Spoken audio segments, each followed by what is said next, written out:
Bueno, ¿cómo están a todos? Muy buenas tardes. Por acá Juan Pablo Reich, coordinador de proyectos en Fundación Redeleam. Aquí se siguen sumando más personas, así que yo voy a estar atento de que se vayan sumando. Y bueno, queríamos dar la bienvenida a esta charla a los 10 hogares que ya se están sumando. Por ahí veo a la señora Rosa, también veo al Hogar Niño Jesús. Les pido por favor a todos los hogares que se vayan sumando, que escriban de qué hogar son, de dónde vienen acá en el chat para llevar registro de este. Bueno, como saben, esta sesión que nos convoca hoy día, que es la LIPGU IVA a Servicios y LEAM, en esta coordinación que estamos realizando junto a Fundación Pro Bono y Fundación Red LEAM, es una instancia para que todos ustedes, hogares, puedan aquí aprender más sobre este tema y también para preguntar o comentar alguna duda o algún caso en el que estén viviendo. Por aquí nos acompañan, bueno, distintas personas, tanto de Fundación Pro Bono como Fundación Redeleam. Y bueno, también verán que van a estar todos silenciados por default acá en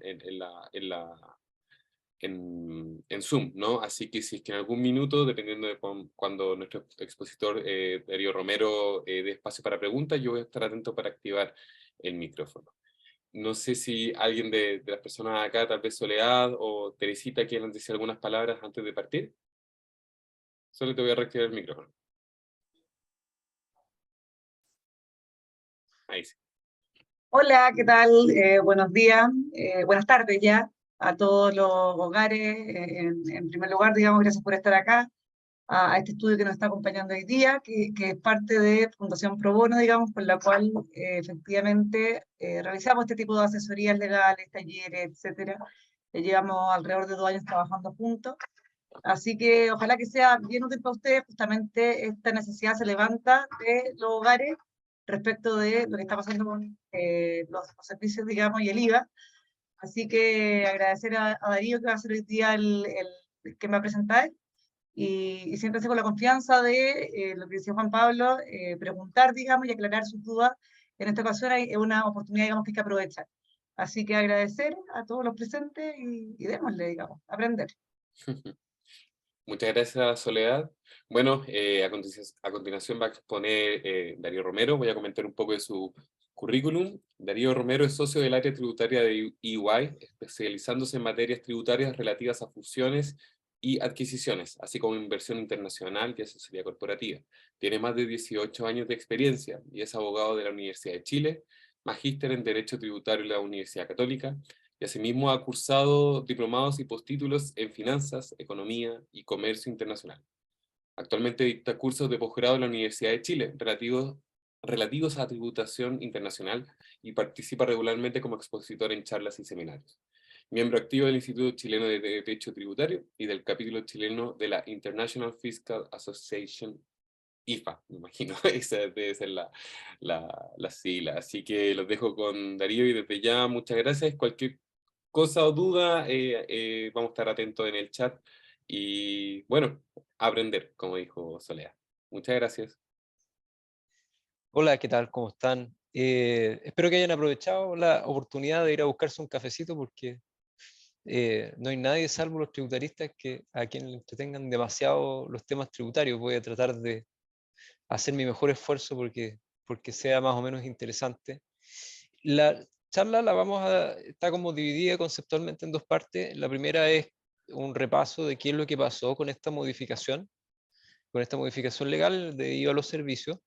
Y la segunda es un análisis específico o algunas ideas que respecto a la situación en que quedan los establecimientos de larga estadía, ¿ya? Entonces, siendo así las cosas, vamos a partir por la génesis de todo este cuento. ¿Qué es lo que pasó? El 4 de febrero se publicó una ley que es la 21.420, y el objeto de esta ley era financiar la PGU. Como ustedes recordarán, la PGU es la pensión garantizada universal que se estableció durante el anterior gobierno. Y esta fue una política que fue bastante importante para la última parte del gobierno pasado, y además de ser importante en el sentido de las prestaciones que contemplaba, era importante en el nivel de gastos permanentes que generaba para el fisco. Con ocasión de esta generación de gastos permanentes para el fisco, se dictó esta ley en que básicamente se buscaban fuentes de financiamiento para la pensión garantizada universal. Hubo varias exenciones que se fueron eliminando y algunos impuestos nuevos que se introdujeron, por ejemplo, impuesto a bienes de lujo, que empezó a regir este año, y algunas otras medidas, entre ellos una que se dio vuelta, que fue un cambio en la tributación de los contratos de leasing, que se acaba de dejar sin efecto este año. Entonces, curiosamente la PGU se tramitó separadamente, no entiendo muy bien por qué, pero eso fue lo que pasó. Entre los cambios que generó esta ley de financiamiento de la PGU, existe la aplicación de IVA a todo tipo de servicios. Antes de la modificación legal, solamente ciertos servicios estaban afectos a IVA. Eran básicamente servicios prestados por empresa que tuvieran naturaleza, y estoy simplificando acá un poco, pero que tuvieran naturaleza comercial o mercantil. ¿Cierto? Por ejemplo, no estaban afectos a IVA los servicios profesionales porque no tenían esta naturaleza, y tampoco otros tipos de servicios que hoy día sí que pueden estar. La ley, a su vez, reformula el hecho grabado de servicio. Este es un análisis un poco técnico, donde dice norma actual. Esto es la norma pasada, en realidad, la norma que no está en vigencia. Entonces, la norma anterior definía como servicio la acción o prestación que una persona realice para otra y por la cual recibe un interés, prima, comisión o cualquier otra forma de remuneración, siempre que provenga del ejercicio de actividades comprendidas en el número 3 y 4 del artículo 20 de la Ley de Impuesto a la Renta. ¿Qué dicen los números 3 y 4? Como les decía, es una simplificación, es un poco una simplificación, que sean mercantiles, pero no está tan lejos. Entonces, el número 3 dice relación con industria, comercio, minería, explotación de riquezas del mar, compañías aéreas, seguros, bancos, asociaciones de ahorro, sociedades de administradores de fondos, etcétera, etcétera, corretaje, martilleros, comercio marítimo, portuario, aduanero, y otros tipos, incluyendo al final clínicas, hospitales, laboratorios y otros establecimientos análogos particulares y empresas de diversión y esparcimiento. Bien, entonces, así estaba configurada la ley antes. Todos los servicios que no caían dentro de estas definiciones del artículo 3 y 4 no estaban afectos a IVA. Por su naturaleza, solamente aquellos que están en esta lista que se ve en el lado derecho de la lámina. ¿Y qué cambió? Digamos, debería aparecer por acá. Se eliminó esta última parte y entonces quedó solamente servicio, la acción o prestación que una persona realice para otra y por la cual recibe un interés, prima, comisión o cualquier otra forma de remuneración. Entonces, todo tipo de servicios, cualquiera sea su naturaleza, sean o no mercantiles, etcétera, en principio son alcanzados por este nuevo hecho grabado de servicio. ¿Ya? Entonces, lo que hizo la ley fue básicamente ampliar en gran medida el alcance del IVA, ampliándolo a servicios que nunca habían estado afectos, producto de esta definición legal que se cambió.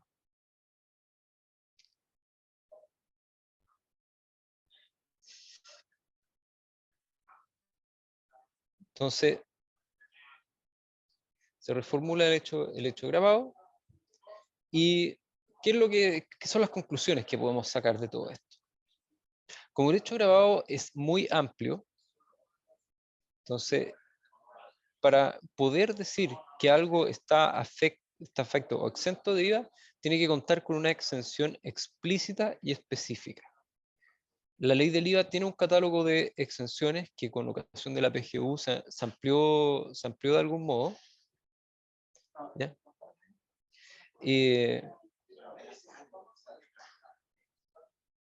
La norma ya entró en vigencia el 1 de enero. Hoy día esta definición más amplia de IVA está en plena vigencia. Han habido algunos dolores propios del ajuste del cambio legal en varias organizaciones. Hay algunas que se empezaron a preocupar un poco tarde. Como recordarán, también hubo algunas gestiones hacia fines del año pasado con el Ministerio de Hacienda para retrasar, postergar o dejar sin efecto este cambio legal. Eso no funcionó, no fructificó. Entonces, el 1 de enero de 2023, tal como estaba planteado originalmente, comenzó este cambio legal a regir. Hay un impacto, lo que la lámina menciona ahí, un impacto en pagos hacia el exterior, donde con países que tenemos convenio de doble tributación está un poco más específico, y básicamente bajo ciertos parámetros hay una exención de impuesto adicional de retención, la retención que se les hace a los extranjeros, que hace que estos pagos hoy día estén grabados con IVA, donde antes no lo estaban. Entonces, ahí voy a hacer una pequeña pausa a ver si hasta ahora hay dudas o hay alguna pregunta antes de empezar con las exenciones.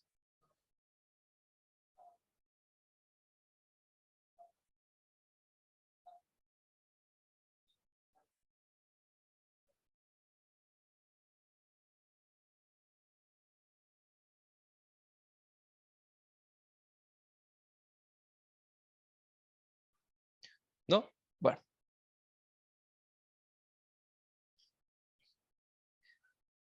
La ley de IVA tiene un montón de exenciones. En el artículo 12 hay como 20, pero la ley no cambió las que ya existían, pero sí agregó 2 que son relativamente interesantes y que básicamente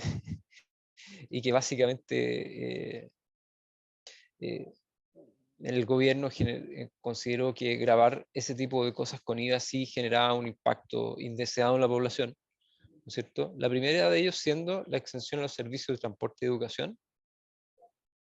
¿Ya? La segunda, esta es una exención que ya existía. La segunda fue, y probablemente varios de ustedes lo habrán escuchado, la exención a servicios profesionales, pero en la medida que sean prestados por sociedades de profesionales. ¿Ya?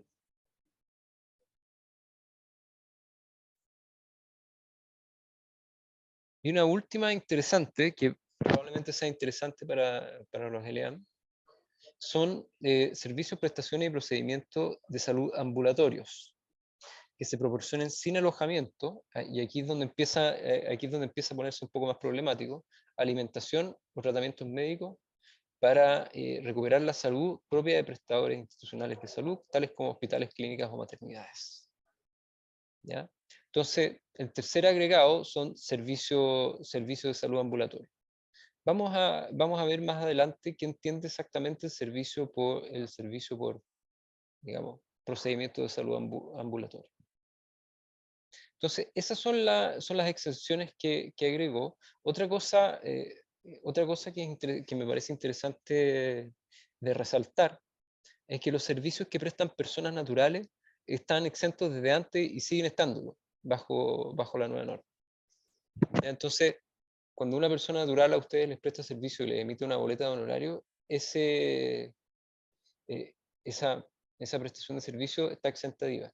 Siempre lo estuvo y no deja de estarlo con este cambio legal.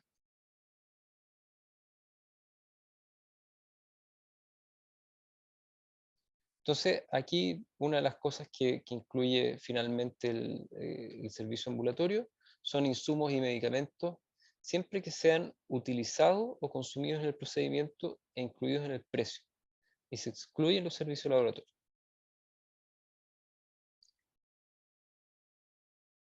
Bueno, hay una cosa que es interesante, y es que Impuestos Internos ya había interpretado que estos servicios no estaban grabados, ¿cierto? Entonces, era más o menos necesario esa inclusión como dentro de una exención expresa, porque como les decía, como se amplió mucho el hecho grabado, era necesario incluir ciertas exenciones.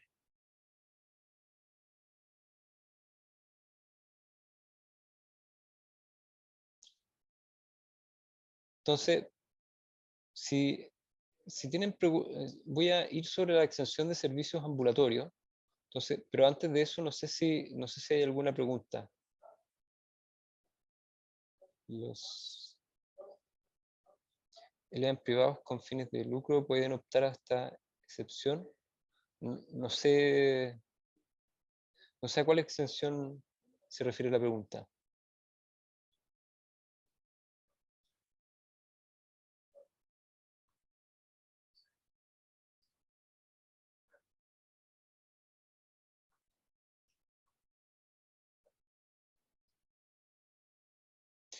Ya.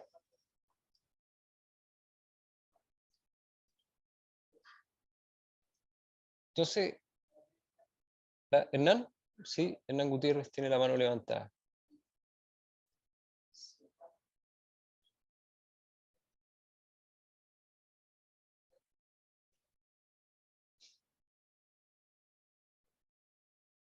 No sé si le puede... Ahí le estoy Ahí, solicitando. ahí- ahí me lo acaban de activar. Hola Darío, buenas tardes. Quizás vamos a responder más adelante, pero a raíz de lo que acabas de indicar, entendería que las clínicas quedaron afectadas cuando, por ejemplo, en este caso prestan el servicio que están alojando por un servicio, ¿no es cierto?, un día o 2 días, lo que corresponda. Sí, en general. Lo único que, que se sale de eso, cuando no son servicios hospitalarios que impliquen hospitalización, son los honorarios médicos, porque los honorarios médicos tienen su propia exención si es que son prestados por sociedades de profesionales. Entonces esos tienen una exención separada además de la exención específica de los servicios de salud ambulatorio. Y también si son prestados por personas naturales. Okay. Y disculpando la ignorancia, pero ¿eso hace que el sistema de salud se vuelva más caro o estoy equivocado? Sí. Ahora, para el sistema de salud también hay otra exención que existía desde antes, que también opera, pero hay que tratar de ver cómo se configura en el contexto de esto, que es que también estaban exentas las prestaciones que estaban cubiertas por FONASA, ¿ya? O por las ISAPRES, digamos, en reemplazo de FONASA. Entonces, yo diría que en general eso hace que el sistema sea más caro para el usuario final. Ahora, yo creo que no se ha hecho el análisis aún de cuánto exactamente se hace más caro considerando varias exenciones que hay para el sistema de salud. Pero yo estoy seguro que hay varios servicios que se están colando por ahí que antes no tenían IVA y ahora sí tienen. Y por lo tanto lo hacen más caro para el usuario final. Ok, gracias. Darío, ahí también Edita Cáceres en el chat pregunta como privados pagamos mucho impuesto. ¿Este está relacionado con los ingresos de los residentes? El impuesto, el IVA se cobraría a los montos que le pagan los residentes a los ELEAM. Ahora, me estoy adelantando al último oficio que tenía Impuestos Internos. Impuestos Internos tiene un oficio respecto específicamente de los ELEAM. Y dijo que los servicios de hospedaje en el fondo estaban afectos a IVA, y esto es antes del cambio legal.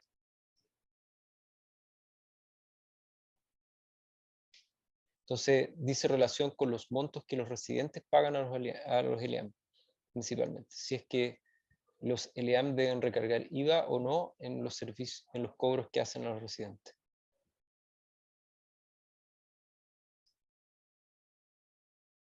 No sé si quedó claro. Ahí le pido a Edita que conteste por el chat, a ver si le quedó claro.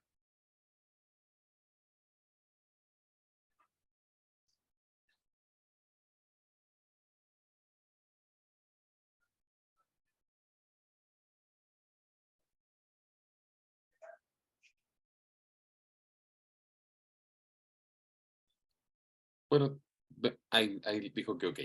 Sigamos, Ok. ¿no? Súper. Entonces, hay entidades operativas que están exentas y que ahora tienen que soportar un IVA, y ese IVA, en este caso, este comentario está hecho desde la mirada de empresas que recuperan IVA, y cuando había empresas exentas y se prestaban servicios dentro del grupo, no se tenía que soportar este impuesto, ahora lo van a tener que soportar y probablemente no lo puedan recuperar, lo cual en gran medida encarece los servicios, ¿no es cierto? Entonces, hay una distorsión de mercado respecto de proveedores que deciden organizarse como sociedades de profesionales y otros que no. Digamos, yo soy abogado, si yo presto servicios legales a una persona y yo estoy organizado como sociedades de profesionales, entonces mis servicios hoy día no están afectos a IVA. Si es que mi vecino de al lado también es abogado, hace mi mismo trabajo, pero lo presta desde, por ejemplo, una sociedad anónima, no, ese servicio se recarga con IVA. Entonces, nosotros estaríamos prestando exactamente el mismo servicio y tendríamos resultados tributarios distintos, ¿ya? Esto crea esta distorsión de mercado porque hay personas que son prestadores de servicios profesionales que pueden reorganizarse, otros que no pueden reorganizarse, y por lo tanto los que no puedan van a tener que cobrarle este impuesto a sus clientes, y los que sí puedan no les van a cobrar este impuesto al cliente, que redunda en un beneficio o una ventaja competitiva para aquellos que no tienen que cobrar un 19% más por su servicio.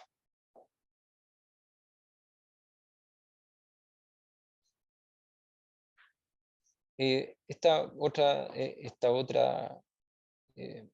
otro comentario también dice relación con las estructuras de servicios intragrupo. Esto quizás sea relevante para algunos LEAM que, por ejemplo, tengan sociedades prestadoras de servicios separadas, por ejemplo, de inmobiliarias que arriendan, etcétera, o que tengan estructuras de ese tipo, que van a tener que estar afectando algunos de estos servicios con IVA y que probablemente no estén configurados hoy día para poder recuperar ese IVA.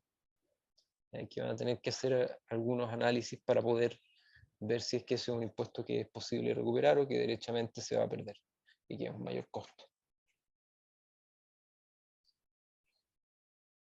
Entonces, el número 4 dice relación con reorganizaciones que uno puede hacer para quedar en una situación más ventajosa frente a la nueva configuración del impuesto. Y es el riesgo de que impuestos internos considere como elusivas las reorganizaciones que se hagan. Ahora, impuestos internos ha estado, por lo menos, en una actitud bastante, no sé si decir generosa o permisiva, al menos en los oficios y las circulares que ha estado emitiendo, diciendo que los contribuyentes se pueden reorganizar para adaptarse a este impuesto. Así que por lo menos por ese lado, esa cuarta consideración está un poco morigerada por la actitud que ha tenido impuesto interno hasta ahora.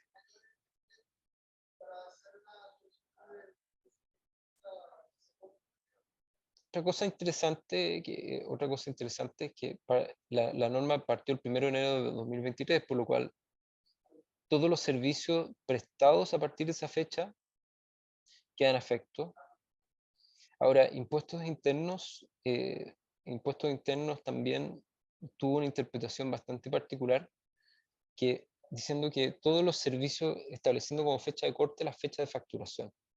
Entonces, si un servicio que se facturaba el 31 de diciembre de 2022, pero se prestaba el servicio, no sé, en enero de 2023, ese servicio no estaba grabado con IVA. ¿No es cierto? Que es medio inconsistente con lo que dice la ley. La ley habla de servicios prestados. ¿Ya? Quedó una cierta válvula de escape para servicios contratados por el Estado. Aquellas que se adjudicaron o contrataron antes del 1 de enero quedan sin IVA, de todas maneras. Así que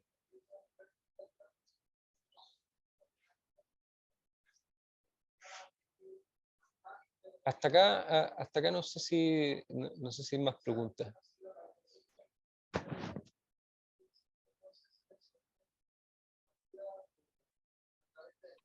Ahí si alguien tiene alguna pregunta, que la escriba por el chat o que levante la mano y ahí yo le puedo dar la autorización para prender el micrófono. Veamos qué pasa.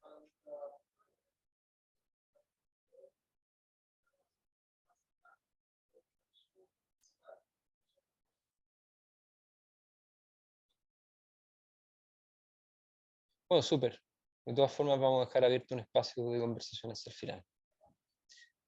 Entonces, ¿qué ha dicho Impuesto Interno respecto a los ELEAM? Entonces, aquí hay un oficio que emitió Impuesto Interno. Quizás alguno de ustedes estuvo involucrado en la solicitud. Si es así, me lo podrán contar. Es un oficio de 2020. Y básicamente Impuesto Interno le preguntó si el pago que hacían los residentes del ELEAM podían ser considerados ingresos no renta. ¿Ya? Entonces, el contexto de este oficio es que esto era el ELEAM el ELEAM en particular que preguntaba era una corporación sin fines de lucro. ¿Ya? Entonces, como ellos habían configurado el contrato al menos, o lo que le dijeron al servicio, es que los pagos que hacían los residentes eran considerados como cuotas que se pagaban los asociados de una asociación. Lo relevante que fueran considerados cuotas era que hay una exención en la ley del IVA, que todavía sigue vigente, para las cuotas que pagan los asociados. ¿Ya? Entonces, Impuestos Internos analizó esta petición y analizó el contrato que se firmaba con los residentes y terminó considerando que era un servicio afecto. Y ojo que esto es antes de la modificación legal, ¿cierto? Los clasificó como servicios de hospedaje. Y específicamente aquí copié dentro de aquellos que mencionaban. Dice alojamiento, alimentación, aseo de habitación, enfermería de apoyo y seguridad. Entonces los calificó como servicio de hospedaje que antes de la PGU estaban grabados y después de la PGU siguieron estando grabados. Entonces los servicios que reciben los residentes de hospedaje, al menos Impuestos Internos ha tenido la opinión, y es de la opinión que siempre han estado grabados con IVA, por lo cual la PGU o la ley para financiar la PGU no afecta mayormente los servicios de hospedaje. Impuestos Internos ya era de la opinión de que estaban afectos con IVA. ¿Ya? Ahora, no sé si hay preguntas sobre no sé, el oficio de Impuesto Interno, qué fue lo que se analizó, Si alguno de ustedes estuvo involucrado en eso, también sería... ¿Sí? Ahí Tengo una pregunta. le voy a activar el audio.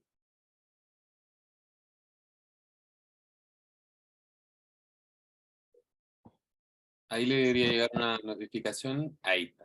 Ya. Buenas tardes. Yo lo que quiero compartir, que fue una pregunta que le mandé a Red de León cuando nos invitaron a esta reunión, a esta información, que nosotros también, ya hace como 18 años por lo menos, que estamos pagando IVA. Y yo preguntaba por qué si recién la ley sale ahora, pero siempre la respuesta que hemos recibido es esta, que Impuestos Internos nos considera como un lugar que damos un servicio de hospedaje. Nos consideran como si fuéramos un servicio de hotelería. ¿Eh? Y con tal motivo nunca pudimos lograr la exención. Y obviamente que lo que usted lo comentaba recién y lo que más nos afecta es que esto nos obligó a nosotros a elevar los montos mensuales que recibimos como colaboración de parte de las residentes. Pero nosotros ya hace como 18 años que estamos pagando IVA y de verdad que se hace difícil. Pero no hemos logrado de que Impuestos Internos entienda que esto no es un servicio de hotelería, sino un servicio de salud. Eso, gracias. Ya lo creo. Gracias hermana por compartir esto. Va en la línea, va en la línea de lo que teníamos ahí. Y la verdad es que la clasificación de hospedaje me parece un poco, no sé, un poco errónea. Sí, un poco errónea, pero al menos esa es la decisión que Impuestos Internos tomó bien, bien claramente y que en el fondo no se ve afectada con el cambio legal. Digamos, Impuestos Internos en este sentido de la opinión que lo que pagan los residentes está afecto a IVA está afectado. desde antes y lo va a seguir siendo ahora. Sí, gracias. Habiendo dicho eso, no todo es tan malo. Porque yo creo que hay hartas cosas que se pueden empezar a discutir en relación a la exención nueva. Porque, por ejemplo, tenemos, la exención habla de servicios, prestaciones y procedimientos de salud ambulatorios que se proporcionen sin alojamiento, ¿no es cierto? Tratamientos médicos para regular la salud, etc. Entonces, Impuestos Internos emitió una circular con ocasión del cambio legal, que es la circular 50. Entonces, ahí fue indicando cuáles eran las cosas que consideraba que eran prestaciones de salud, ¿no es cierto? Entonces, dice, todas las prestaciones que se encuentran señaladas en las nóminas, en dichas nóminas, que estos son las nóminas MAI y MLE de FONASA, ¿ya? Que sean asimilables a las mismas o se desarrollen en el contexto de dichos procedimientos, constituyen prestaciones de salud, ¿ya? Entonces, eso como primera cosa. Yo soy mucho menos experto en temas de salud y FONASA y qué sé yo, pero estuve abriendo la lista MAI y aparecen, por ejemplo, servicios de enfermería y otros servicios parecidos, ¿no es cierto? Entonces, quizás haya algún espacio para analizar. Y además, como les adelantaba, los servicios médicos podrían ser exentos si los prestan sociedades de médicos, sociedades de servicios profesionales. Entonces, la circular 50, siguiendo con el tema de las prestaciones ambulatorias, dice, Impuestos Internos considera que son ambulatorios los servicios médicos que no impliquen un tratamiento continuo que incluya pernoctación y alimentación. Entonces, esto de entrada parece ser complejo de cara a lo que son los LEAM, que requieren generalmente pernoctación y alimentación, ¿verdad? Entonces, cuando se trate, dice Impuesto Interno, un servicio que se requiera para la pernoctación y alimentación, y es la misma entidad que desarrolla los servicios, tienen el carácter de hospitalarios, ¿ya? Entonces, cuando uno es una sociedad que además, dentro del contexto de los servicios que requieren pernoctación y alimentación, presta servicio, estos servicios un poco se contagian de esa característica, pasan a ser hospitalarios y por lo tanto grabados. Entonces, dan un ejemplo. Servicios médicos de enfermería de tipo quirúrgico, de urgencia, consultas médicas a pacientes hospitalizados o a pacientes que requieran algún tipo de seguimiento serán de carácter ambulatorio, a menos que sean prestados por el mismo prestador institucional que desarrolla los servicios hospitalarios. Entonces, al menos a mí en lo personal me nace la inquietud de si existen servicios, existe alguna posibilidad de hacer una separación de los servicios o analizar qué servicios hay dentro de los servicios que presta un LEAM y ver si pueden ser catalogados de ambulatorios. El requisito de pernoctación y alimentación puede ser complejo y eventualmente acercarse a Impuestos Internos y decirle, mire, sabe que yo soy un LEAM y dentro de mis servicios hago todas estas cosas, ¿no es cierto? Estas pueden ser consideradas como servicio ambulatorio. Y eventualmente algunas de ellas se podrían subcontratar con otra compañía, por ejemplo, no sé, si hay un médico que trabaja en el EAM, este médico podría facturar, probablemente la mayoría de los médicos lo hacen a través de sus sociedades profesionales. Entonces, la pregunta ahí es si enfermería u otros servicios prestados a residentes podrían incluirse en esta exención. La verdad, de lo que ha dicho Impuesto Interno desde no sé, el año pasado esta parte, no queda del todo claro el caso de los ELEAM, porque los ELEAM tienen este componente especial en que se mezclan servicios que son propiamente médicos con servicios de alimentación y pernoctación. Pero la alimentación y pernoctación, al menos en mi opinión, no es un tratamiento continuo de salud, sino que derechamente es necesario para la vida. Entonces, no es que sean personas que estén hospitalizadas, como por ejemplo que están en un hospital y se van, sino que sí son personas que viven en el lugar y que además reciben ciertos servicios. Entonces yo creo que sería razonable poder discutir con el servicio si alguno de estas diferentes prestaciones que reciben los residentes en el EAM podrían ser catalogados de ambulatorio y quizás mejorar la situación que tienen respecto del pago, de los pagos que le hacen a los EAM. ¿Cierto? Entonces, y por último también existe exención a servicios financiados por ISAPRES y FONASA.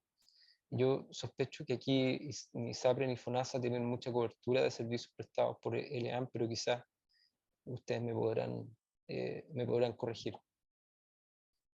Entonces, yo creo que para ir finalizando, ese es un poco el desafío que queda de cara a esta ley. Ya sabemos que, a este cambio legal, ya sabemos que están grabados con IVA los ELEAM, producto de estos oficios y la experiencia que nos mencionó la hermana. Ahora, yo creo que sería bueno explorar si es que existe algún espacio de mejora dentro de los servicios que se prestan a los residentes de cara a hacerles, digamos, la vida un poco más grata y que puedan pagar un poco menos por su estadía. Entonces, con eso que cierro un poco los comentarios que tenía preparados para hoy, y encantado de conversar con ustedes o recibir preguntas si es que tienen alguna. Muchas gracias, Darío. Ahora voy a comenzar a darle el micrófono. Aquí hay dos personas que están interesadas en hablar. Aquí voy con Claudia Albornoz. Ahí le mandé la solicitud para que pueda activar su micrófono. Hola, no sé si me escuchan. Sí, Sí. ahí te escuchamos, Claudia. Hola, mira, yo creo que con esto hay que hacer varias distinciones, porque escuchaba a la persona que dijo adelante que ella estaba afecto a IVA. Lo que pasa es que yo creo que hay que hacer dos distinciones. Los hogares de ancianos o los ELEAM, hay algunos que son netamente privados, ¿cierto? Y se financian solo con cobros que le rehacen a sus residentes. En el caso, nosotros tenemos 3 hogares de ancianos que son fundaciones y que son de una congregación religiosa. Entonces, nuestras fuentes de financiamiento son, uno, las pensiones de los adultos, ¿cierto? Las pensiones de los residentes. Después, un aporte que hacen sus apoderados. Otros convenios que tenemos con Servicios de Salud y aportes que hace Senama.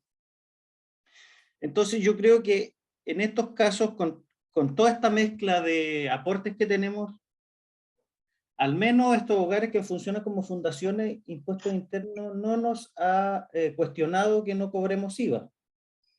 No sé si me siguen.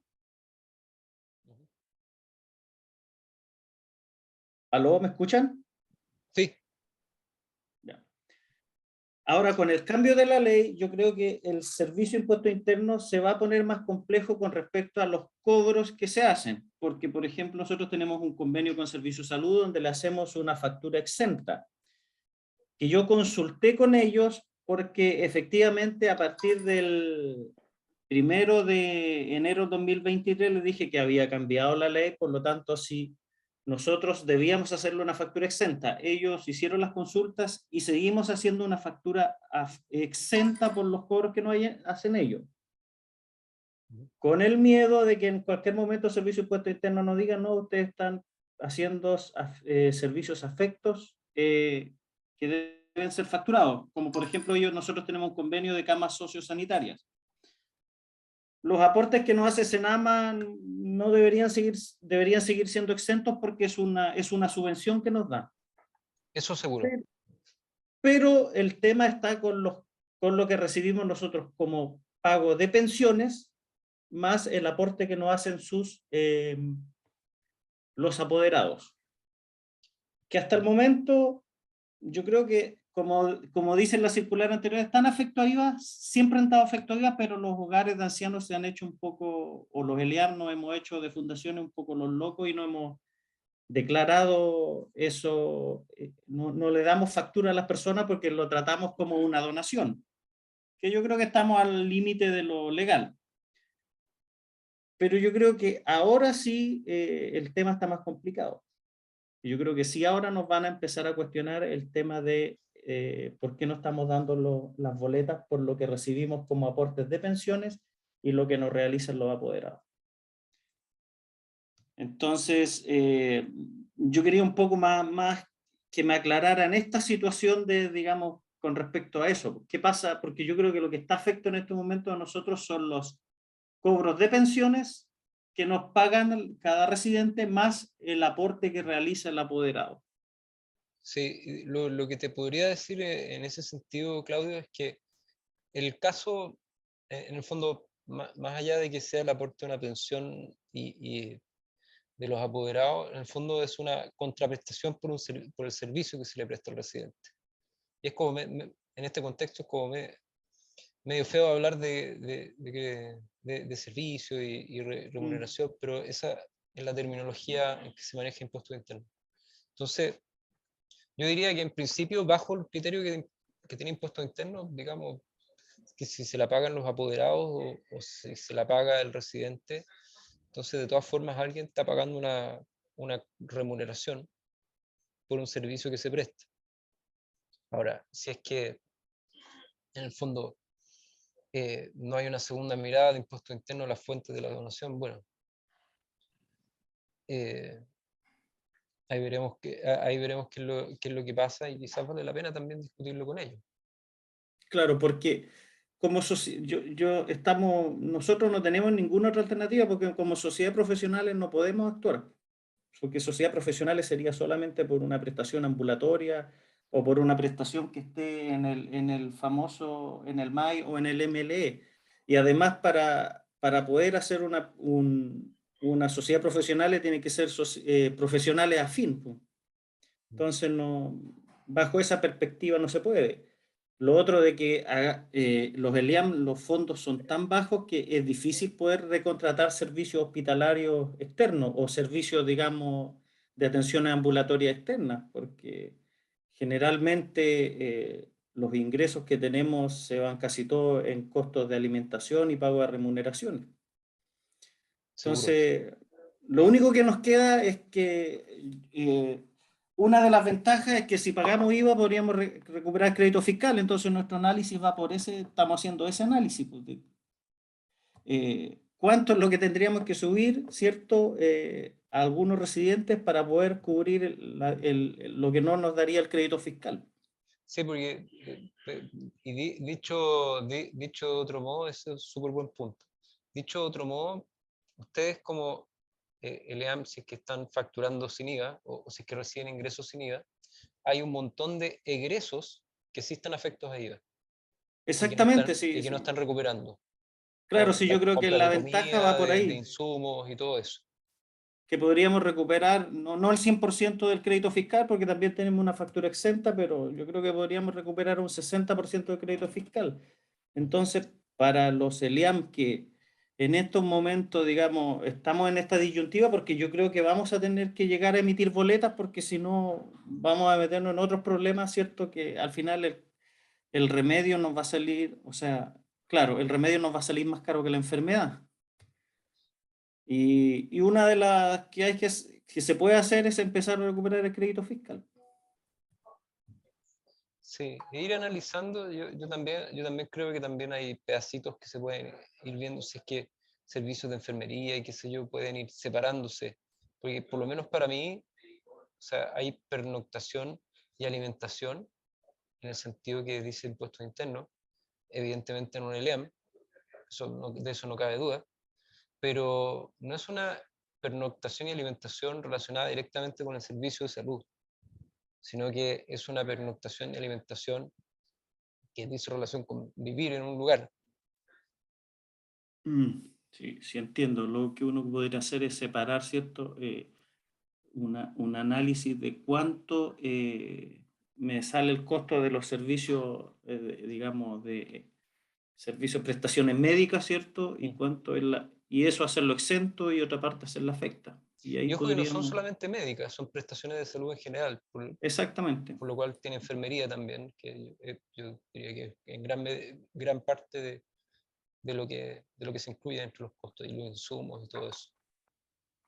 Ya. Ok, muchas gracias.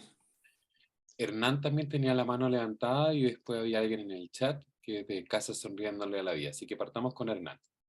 Ahí voy con la solicitud de Ya. Ok. Darío, en relación a esta circular 50 que aparece acá, y a diferencia de Darío, que yo en definitiva lo escucho con atención, pero creo que tiene un problema que es menos grave que a lo mejor lo mismo que dijo la hermana. Nosotros también, yo no voy a negar, nosotros somos un hogar con fines de lucro, privado 100%, un negocio familiar que ya llevamos 20 años tratando de ser. Siempre hemos cobrado con IVA y obviamente para nosotros esto de ver una posibilidad de exención es una cosa que nos llama la atención y pudiera ser un beneficio.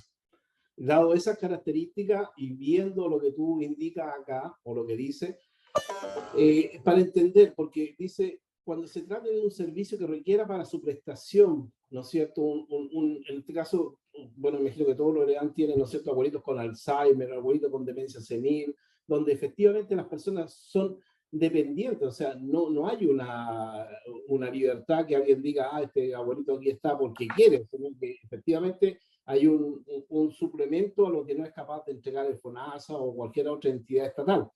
Entonces, entendiéndolo de eso, que también hay cosas quirúrgicas, y donde veo que de alguna manera nos ponen el puñal, es cuando dicen, a menos que sean prestados por el mismo prestador institucional. O sea, yo estoy, y quiero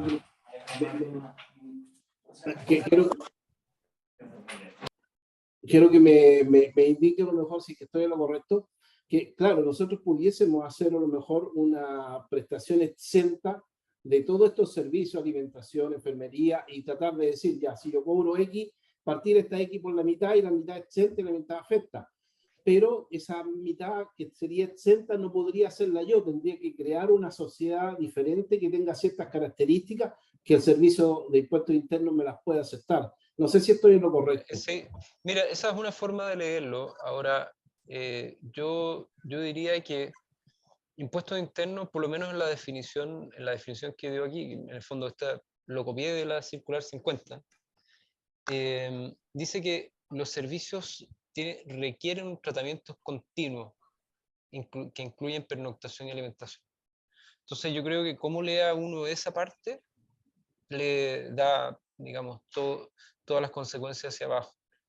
Entonces, por ejemplo, en el caso de los abuelitos con Alzheimer, yo diría en principio que sería razonable plantear, por ejemplo, que los abuelitos con Alzheimer viven en el centro, reciben comida y alojamiento, porque, digamos, comida y alojamiento, porque de otra forma no pueden vivir, pero ellos reciben tratamientos que no están relacionados necesariamente con el hecho de que ellos vivan en el centro, sino que son tratamientos médicos que, digamos, son separados de su pernoctación. Entonces, ahí, como puedes ver, habla de tratamientos de continuo de salud que requieren de pernoctación y alimentación. Entonces uno podría decir, claro, efectivamente yo estoy otorgando prestaciones de salud, yo también otorgo pernoctación y alimentación, pero la pernoctación y alimentación es independiente de las prestaciones de salud. Yo creo que ese es el hilito que tiraría. También se puede analizar que haya otros prestadores, pero ya ahí se complejiza un poco el análisis. Ya, ok. Muchas gracias. Ahora también estaba Casa de Reposo sonriéndole a la vida. Así que le voy a solicitar que levante la mano y después vamos con Sandra. O sea, que active el micrófono. Ahí le mandé la solicitud a Casa de Reposo sonriéndole a la vida.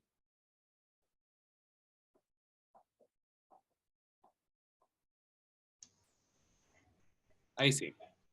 ¿Ahora sí se escucha? Sí. Se escucha. Hola, buenas tardes. Bueno, concuerdo con lo que había dicho la persona anterior. Nosotros también tenemos un problema con el tema de servicio de impuestos internos. Nosotros tampoco estamos exentos de IVA y tenemos que hacer una cantidad de boletas al mes. Este hogar es una casa de reposo particular, pero nosotros tenemos 35 residentes, de los cuales alrededor de 15 son residentes que están en abandono de la familia. Hemos conseguido residentes que han estado por medio de demandas de los mismos centros de salud y que están aquí actualmente. Nosotros nos sorprendemos con el tema del servicio de impuestos internos porque también tenemos que boletear por las personas que no pagan nada. Entonces, me parece que hay que hacer como todo un tema, un trámite para poder estar como exentos de IVA en las casas de reposo. Nosotros a veces, como mismo decía el caballero, tenemos tantos gastos y que como que actualmente se está como alcanzando a dar vuelta con los pagos, con los servicios básicos. Estos mismos residentes que no tienen familiares, no tienen como insumos personales y también se cubren todos esos gastos. Entonces, lo que me comentaba una persona es que se puede hacer como una fundación. Aparte de la casa de reposo, una fundación y trabajar con la fundación y la casa de reposo. No sé si eso estará en lo correcto. Esa es mi pregunta. ¿Se puede trabajar en realidad con las fundaciones y casa de reposo como en conjunto? O sea, con la EIRL y la fundación.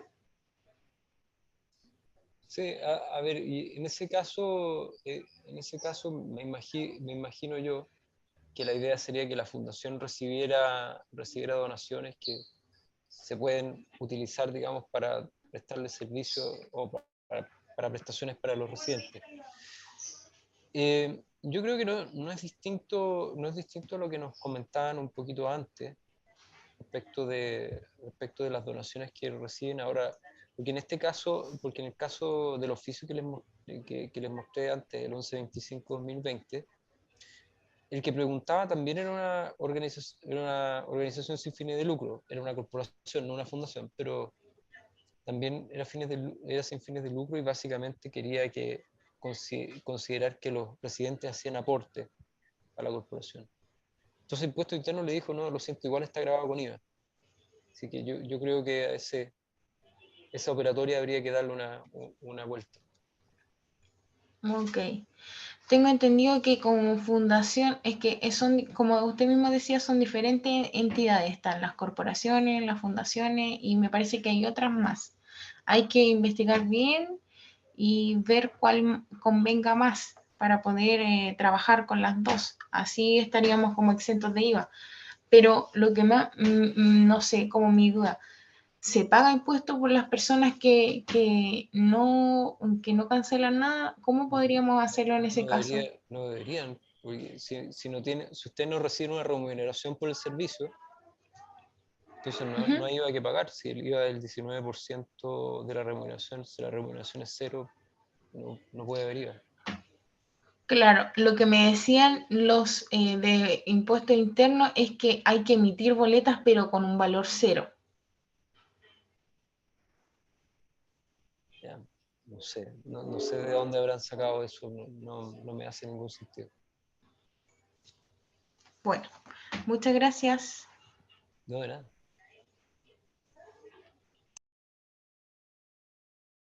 Sandra había levantado la mano antes. Le voy a dar la palabra.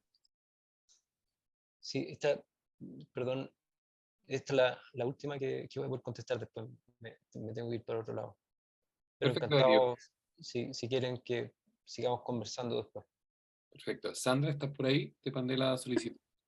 ¿Me escucha? Sí. Ok, hola Darío. Hola, Sandra. Mi consulta es un poquito distinta. Nosotros somos una empresa familiar también con fin de lucro que partimos, tenemos dos empresas en el fondo. Una que ha pagado IVA siempre, que es la que da la hotelería, y otra que daba las prestaciones de cuidado personal que hasta diciembre eran exentas, ¿ya?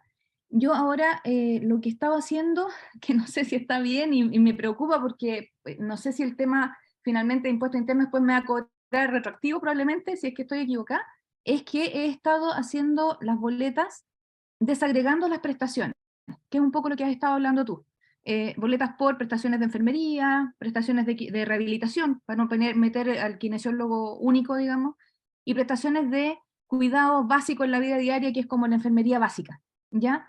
Ahora, mi pregunta es, nosotros, las dos empresas son SPA, no son sociedades profesionales tampoco la que da la de cuidado, entonces, ¿qué pasa con eso? ¿Me puede cuestionar impuestos internos por el hecho de continuar siendo SPA y no haberme transformado? O sea, la transformación solamente es relevante en el caso de sociedades de profesionales. ¿Ya? En el caso de sociedades de profesionales, uno tiene que ser básicamente limitada, ¿no es cierto? Entonces, si no va por ahí, y los socios tienen que ser personas naturales, con una cierta profesión, que son profesiones compatibles, etcétera, tiene varios requisitos. Entonces, si esa compañía no tiene la opción de ser sociedad de profesionales, el único, digamos, la única carta que le queda es jugarse por decir estas son prestaciones de salud ambulatoria, ¿no es cierto? Que es la exención que les he venido mencionando. Y en esa exención no importa cuál sea el tipo de sociedad que uno use. Entiendo. Puede ser CPA, puede ser SA, da igual. Ya, siempre y cuando sea ambulatorio. Esa es Siempre y la... cuando sean ambulatorios. Ya. Ok. Listo. Muchas gracias. Gracias, Sandra. Y también agradecerte a ti, Darío, por esta charla. Espero que a todos los hogares les haya servido. Aprovecho de comentarles nuevamente que esta sesión está siendo grabada ante cualquier cosa.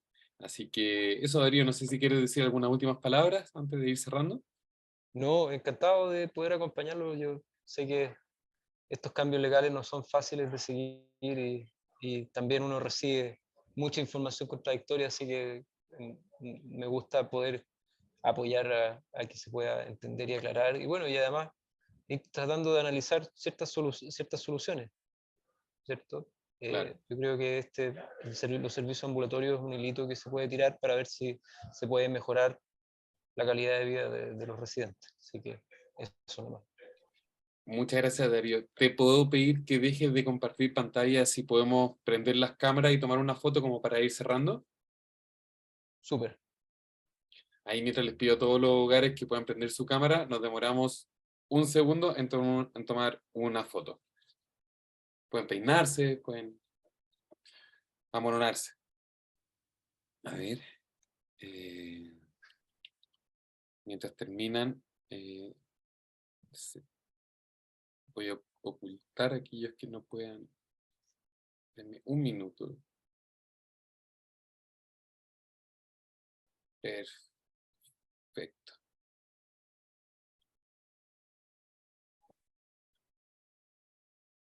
Ahí sí. Ok, entonces a la cuenta de 3, miren a la cámara y sonríen. 1, 2 y... Buenísimo, voy a tomar una más por si alguien pestañó y no pude ver. A la cuenta de 3, 1, 2 y... Buenísimo. Muchas gracias, Darío, y a todos ustedes por participar de esta sesión. Espero tengan una muy buena tarde. Que les vaya muy bien. Chao, chao.